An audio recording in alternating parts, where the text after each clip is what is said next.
ګرانو هیوادوالو سلامونه او احترامات مې ومنئ. نن یو ځل بیا د سیمې او د عربي نړۍ کې د کومې مشکلات سره چې اسلامي نړۍ مخامخ ده د هغې په هکله ځینې جزئیات او معلومات تاسو سره شریکول غواړم. لومړی درس د مخه د یو موضوع وضاحت لازمي دی چې بعضې دوستانو انتقاد کړی چې تا خپل په خبر کې ویلو چې الجولاني مړ شوی دی اخو ژوندی ووته ته باید خبر تصدیق کې بیا یې ووایي. زمونږ دنده دا ده چې کله یو خبر وي هغه باید د څو مراجعو نه وګورو او د هغې په حساب تصدیق وشي. د الجولاني خبر نه تنها چې د ایراني څو خبري رسنیو نه دا نشر شوی و، دا د عربي نړۍ هم د خبري رسنیو نه دا نشر شوی و. او پس له هغې نه چې دا خبر نشر شو او دا د مرګ خبر ورکړ شو چې د روسیې د بمبارد په نتیجه کې د ترکیې مشاور او د اسرائیلیانو کسان او په عین حال کې جولاني ټول په یو ځای کې بمبارد کې وژل شوي دي. تر 2 ورځو پورې د جواب او د رد بیرته رانغی. یعنی دا خبره که چیرته دفتن غلط وای او د هغه شوی باید ډېر زر ځواب راغلی وای. جواب رانغی چې علت یې څو چې د ګونګې ساتلی و په ده باندې موږ نه پوهېږو، خو خبر رانغی. اوس هم چې بیرته کم کلیپونه راځي او نشریږي چې دا جولاني دی، ویل کېږي دا پخواني کلیپونه دي، تازه کم کلیپ یې نشته دی. یعنی تر اوسه پورې دغه خبر نه مکملا تایید شوی دی او نه رد شوی دی. خو زموږ خپل تر وسه او توانه پورې زه تاسو دا ویلی شم چې زه یو خبر چې 4-5 مرجونه وانه ورم او هغه نه کوم هغه خبر زه نه رااخلم. بل دا دی چې یو خبر چې د 3 مرجونه تصدیق شي هغه خبر تاسو اخیستلی شي. ما د ایراني کم از کم 4-5 چینلونه او همدارنګې د عربي نړۍ چینلونه دا ما دا کړیو د جولاني خبر د هغې نه پس بیا ما دا کړیو چې جولاني وژل شوی دی. هغه کې دا ویل شوي چې د روسانو د بمبارد په نتیجه کې دی وژل شوی. نو که چېرته فرضاً یو خبر غلط راوځي، موږ خپل هغه انساني کوشش دا کوو چې خبر د څو مرجونه یو تصدیق شوی اوسي. بل دا دی چې موږ سره خو دا دغه نشته دی چې موږ زنګ وهو فرضاً مخالفینو ته چې ستاسو دا مشر وژل شوی که نه دی یا کوم دولتي دغې ته. خو د نړۍ دا رسنۍ دي، میډیا ده، په همدغې باندې اعتماد کوو، همدغه اورو او د دغې نه خبر اخلو او دوستانو سره شریکوو. ځکه چې دوستانو سره دومره وخت نشته چې ټول نړیوال خبرونه د مختلفو ځایونو واوري او موږ خپل ژوند همداسې وقف کړی دی ته دی چې ټوله ورځ کم از کم د ورځې چې نیمه وخت یې که په مرکو تېرېږي، نیم وخت یې بېرته په معلوماتو په ریسرچ تېرېږي، ځکه چې موږ باید د خبرونو دا واورو تر څو موږ سره معلومات او دوستانو سره یې شریک کړو. راځم د نن ورځې خبر ته. د امریکا د کولمبیا پوهنتون یا د یونیورسۍ یو استاد دی چې د هغې نوم دی جیفري سایز او دی د امریکا د خارجه پالیسۍ ستراتیجست دی او تینک ټاکر دی. دا یعنې هغه د مغزي دغه چې کله دی وایي تینک ټاکران چې د کله د ستراتیژۍ شاته د یو مملکتي هغه فلسفه مفکرین چې دوی خپل هغه نظریات شریکوي دی د هغې جملې کسان نه دی. دی وایي چې د نتنیاهو په خپل کتاب کې دا لیکلی دي چې دغه 2 ملکونه باید په هر قیمت چې د منځه لاړ شي او تباه شي. او د ده پلان هم دا دی چې دا به دغه پروګرام دغه کوي. او کله چې دی د لبنان سره معاهده وکړه او د هغې نه راووته، دغه جنګ یې چې په دفتن 2 ورځې پس د هغې معاهدې نه دلته په سوریه کې شروع کړ. د ده هدف هم دا دی چې سوریه سقوط وکړي، ایران مات شي، نو دی به بیا د نور لبنان او عراق او ده پسې ورځي. هغه 2 ملکونه چې دی ویلي چې باید کاملا حذف شي هغه دی لیبیا، سودان، سوریه، یمن، لبنان او ایران. نو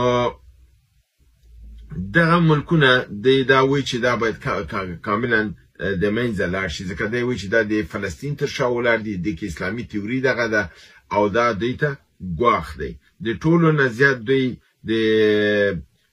سوریې، عراق او د ایران دغې پسې دي. یعنی لیبیا خو هسې دوی وهلې ده، سودان خپله په بد حالت کې دی، یمن خپله دومره ښه د حالت کې نه دی اګر چې په دې باندې میزایلونه راځي او هغه میزایلونه دوی ته مشکل وخت ورکوي. او لبنان کې هم د دوی جګړه روانه ده. په لبنان کې تازه ترین صورتحال دا دی چې ما تاسو په تیره برنامه کې ویلو چې دوی په کم از کم پس له معاهدې نه 80 حملې هوایي په لبنان باندې کړي دي، خو په تیرو 2 ورځو کې 10 نورې حملې هم کړي دي. او د ده په مقابل کې د اسرائیل د لبنان د حزب الله نه 2 میزایله په اسرائیل باندې تللی، چې په هغې باندې هغې غوغا ګډه کړې ده چې دا 2 میزایله چې راغلي دا اوربند مات شوی دی. نو هغې ورته ځواب دا ورکړ چې دا ته چې بمبارد کوي دا اوربند نه دی مات شوی، چې موږ 2 میزایله ورکړل د اوربند دې ستا مات شو. فلهذا دلته خبره ښکاره دې خواته روانه ده چې کیدی شي دغه اوربند مات شي او لبنان هم په دې جنګ کې را داخل شي د حزب الله او په دغه په اسرائیل باندې د حملات زیات شي. یعنی دلته موږ ګورو چې په عراق، لبنان، ایران او روسیه دا څلور د ملکونه د سوریې ترڅنګ ولاړ دي، او هغه ترکیه، امریکا، اسرائیل او یوکراین. ځکه دا یوکراین زه تاسو اوس پسه تشریح کوم چې دغه څه دی دا د دوی تر شا ولاړ دي. خو مخکې دا خبر ته لاړ شم، جیفري په خپل په دغه کې چې مضمون چې لیکلی دی دا په دې کې دا وایي چې اسرائیل دغه جنگ تر شا ولاړ دی او دغه جنگ اسرائیل په سوریه کې شروع کړی دی او غواړي چې د خپل هغه لوی اهداف چې سوریه ټوټې کې بیا عراق او لبنان او همداسې نور دغه ځایونه چې دی ویلي چې مخکې مې نومونه واخیستل، لیبیا ده، سودان ده، یمن ده، لبنان ده، سوریه ده، ایران ده او عراق دی، دغه ملکونه دغه ملکونو تباهي دی غواړي. نو دی وایي چې په دې پلان کې به امریکا او اسرائیل کامیاب نشي. دا دغه پیشبینی ده، ځکه دغه یو مفکر دی سیاسي او د خارجه پالیسي ستراتیژیست دی. نو هغه به حتما څه دغه کړي، هغه وایي چې دی به په دې پلان کې کامیاب نشي او دی به بشار الاسد د منځه ونشي وړلی او دی به بیا یو ځلې بیا لکه تیر ځلې چې ناکام شوي و په دې پلان کې دی به ناکام شي. ځکه چې دې لوبې ته نه تنها چې ایران او روسیې ډیر کلک ګواښ ښکاره کړی دی او میدان ته راننوتي دي، دې کې د لبنان راننوتل، د عراق راننوتل او دا هم پکې دغه دي. ځکه تاسو ته ما په تېره برنامه کې چې عراق سیمې ته راننوتی دی، خپل سیمې شبه نظامیانې سره د فاطمینو دی ورننیسي. ایران هم خپل دغه هلته زیات کړی دی، روسیې هم خپل فشار زیات کړی دی او د عراق د خوانه خو مې تاسو ته وویلې د لبنان هم د حزب الله کیدی شي چې امکانات یې زیات دي چې دوی هم سیمې ته راننوځي. نو په دې رقم سره دی وایي چې دوی کوشش کوي چې بشار الاسد ووژني او د منځه یوسي او سوریه سقوط وکړي او دا به دوی ټوټې کړي، یو حصه به ترکیه واخلي، یو حصه به اسرائیل خواته پاتې شي په نامه د دې چې زه خپل سرحد امن کوم، او ښکته حصه به کیدی شي د ایران او د عراق خواته دغه شي. نو په دې رنګ به سوریه به دوی ټوټې کړي. خو دی وایي چې دی که دی نه کامیابیږي او بشار الاسد دی نور هم د ایران خواته ورټېل وهه او د ایران او د روسیې سره د بشار الاسد د نزدېکوالي مسله دا ده چې دلته په سوریه کې به د ایران نظامی موجودیت به لا پیاوړی شي، نور به هم زیات شي او د روسیې نظامی دغه به هم پیاوړی شي. هغه که نیمه سوریې چې خپل هغه نظام درلوده هغه به ډیر ضعیفه شي او د دې دوه ملکونو اثر او رسوخ به په دې کې زیات شي. ډیر مهم خبر بل چې دا دی چې د بشار الاسد مخالفین په یوکراین کې ټرینینګ کیږي.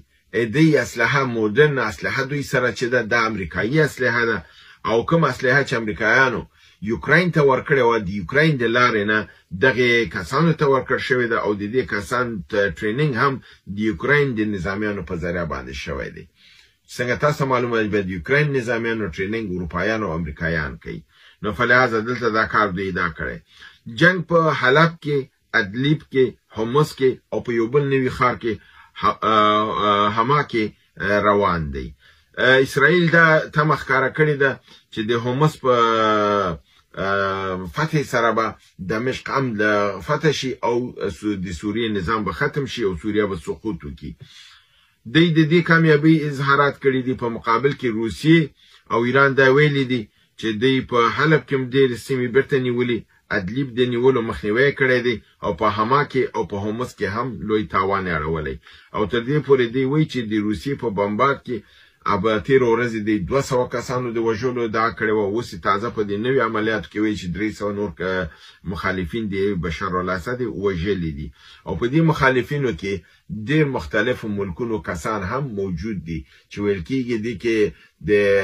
چچنیا د ازبکستان د تاجکستان همدارنګه د نورو ملکونو نه کسان راغلي دي او دلته دغه د بشار په مقابل کې د امریکای د خوانه او د اسرائیل د خوانه د دې نظام په مقابل کې جنگيږي تر څو دغه حکومت سقوط وکړي او اسرائیل پیاوړی شي او د خوره د مسلمانانو د اسرائیل کام ته ورولويږي خو روسانو او ایرانیانو ویلي چې دوی به په هیڅ قیمت دا شی پرې نګدي او په هر قیمت چې د دنه به دفاع وکړي او د ترکیه ته هم غواخ کړي چې ته باید د دې پلان تر شان لاس واخلي او ته باید مون سره د همکاري وکړي چې د مخالفین باید نظام د میزه وینیسي او کله د دغه کېږي د اثرات او غواخ بخپل ترکیه ته مخامخ کېږي او کې دی چې روسیا او ایران هلته هم خپل عکس العمل په شمال د سوریه کې چې کوم ځکه د ترکیه اساکر دی الته وخی نو دغه جریانات په دغه رقم سره جدي روان دي جنگ نور هم توت شوی دی د عراق هم ورننوتی ایران الته دی روسیا الته ده امریکا او اسرائیل او د دې امنویان د تراغیش تر شادي په لحاظه دا میدان دوی ګرم د جنگ میدان ګرځیدلې دی خو د ټولو لپاره سوال هم دا دی چې څنګه د لبنان د معاهدې نه 2 ورځې پس په دومره لوی قوت سره مخالفین د بشار الاسد د میدان ته شول او د سره د امریکایي مدرن اسلحه د کمزې نشو ښکاره خبره ده چې د پلان گزاري ډیر مخکې نشوي او د همدغه امریکایانو د دې په ذریعہ شوی او د اسرائیل په ذریعہ دا دلته تطبیق کړل په عین حال کې ډونالد ټرمپ غزې ته او دیته وارنینګ ورکړی دی چې مخکې لدینه ز قدرت ته ورسېګم تاسو باید هغه د اسرائیلو زندانیان چې تاسو سره دي هغه باید خوشی کوي که زه قدرت ته راغلم په شلم د جنوري او په تراغي وخت پورې دا زندانیان نو خوشي ډیر شدید یو جنگي عکس العمل او نظامی عملیات به په دغه سیمه باندې وشي نو زه فکر نه کوم چې د اسرائیل د عملیاتونو به قوي امریکا نور سم عملیات کوي غزه خو بالکل مسماره شوی د منځه تللی په لبنان کې هغه څه بد حال دی آیا دی غواړي چې دغه سیمه ټول په اور اوسوځي او ختمه کی ځکه چې ټرمپ خدا ویلو چې راځي دا به په دې سیمه کې صلح راوړي نو اوس خو دې اعلان دی جنگ باندې وکړ او د نخکاره کېږي چې د نتنیاهو پلان کامیاب شو چې هغه غوښتل چې امریکا کې کله ټرمپ راځي د صلح پیواز د طرف ودرېږي او د ایران او د لبنان او د غزې په جنگ کې د ملا وتړي اوس داسې ښکاري دغه د ټرمپ د خبرونه چې دا خبره اما خاطر روانه ده مننه تاسو نه چې برنامه مو کتله او ګورئ د اله د اجداد دوستانو سره شریکه کوي او زما چینل افغانستان پانوراما سیمای افغانستان د افغانستان سیره سره سبسکرایب کوي تر بلې برنامه تاسو په لوی را پسپارم وما علينا الا البلاغ